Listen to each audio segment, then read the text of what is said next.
had been in this case compared to other culpable homicide verdicts. And she said, you know, he shot 4 shots, 4 bullets into that very, very small room. There was nowhere for an intruder, if that is what he thought was there, to go. There was no escape. Very different to other moments where someone killed someone with just 1 shot.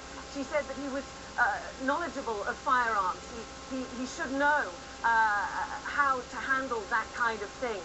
So these things weighed up in terms of the sentence that she put down. And she also said right at the beginning, and I think this is important, if this matter does go to appeal, that there is a range of sentences that can be considered appropriate. In a way, it couches her decision, saying that it is possible for judges to make different decisions, but that she really did try and weigh this up very, very carefully. I think what's important also to mention, John, about this 5 years imprisonment is that it is now up to the Correctional Services Department themselves, up to their discretion as to whether they keep him inside for the duration of these 5 years or if he is let off for good behavior, and then comes a mixture of community service and that kind of thing. So she's done her part. We'll now see whether Harry Nell decides to take this to the appeal court. And we'll also, I would imagine, at some point today, hear something from the Steenkamp family themselves. So, you know, 5 years, as you point out, Diana, doesn't necessarily mean 5 years in prison. Our legal analyst, Kelly Phelps, there in South Africa, he points out that the minimum he will serve in prison is 10 months. 10 months at least in prison before the system, as you say, takes over and might allow him for some kind of work release or supervision on good behavior. A minimum of 10 months in prison, I suppose a maximum prison term based on the sentence today of 5 years in prison. What happens to Oscar Pistorius now? For the last, year and a half since he shot and killed his girlfriend Reva Steenkamp, he's largely been free. He's largely been living in a home as this trial and this process continues. Now, as of today, he finds himself in custody.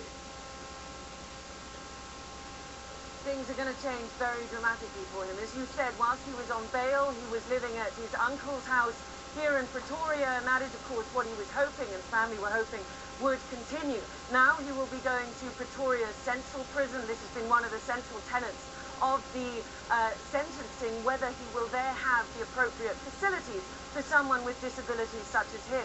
And in fact, Judge Masipa was incredibly scathing of the testimony of one of the probation officers who came in to talk about why she felt that facilities inside South Africa's prisons weren't appropriate for a man with the disabilities that Pistorius has.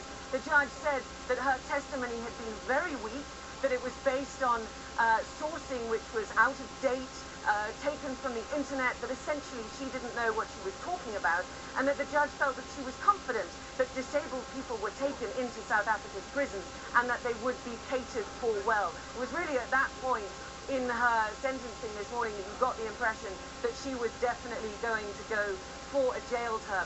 But I think, as you said, as we were discussing with Kelly, the fact that this doesn't necessarily mean 5 years in prison means that she has tried to balance both the arguments in mitigation and aggression of a heavy sentence.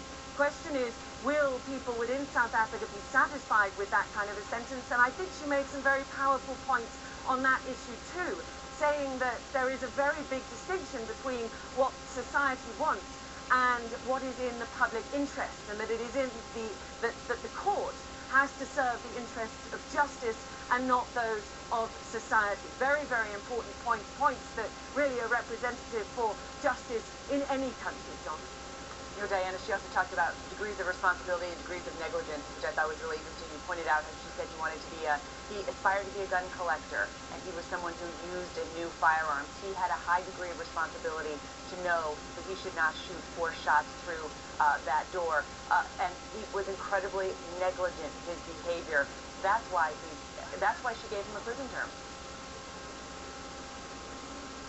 Absolutely, gross negligence was the way she described it. And this is a problem that many people have had with this culpable homicide verdict. The fact that he stood there and shot 4 shots into a door, into a room where there was very little room for maneuver for whoever was behind that door. She said it wasn't as though he thought there was an animal in there, he thought there was an intruder.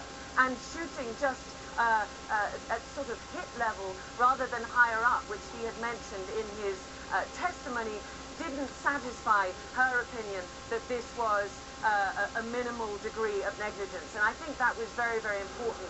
Harry Nell and many people here saying that if you fire 4 shots into a door, you know very well that the person behind that door will be killed, that there is nowhere to escape, and that factored heavily in her decision today to put him behind bars.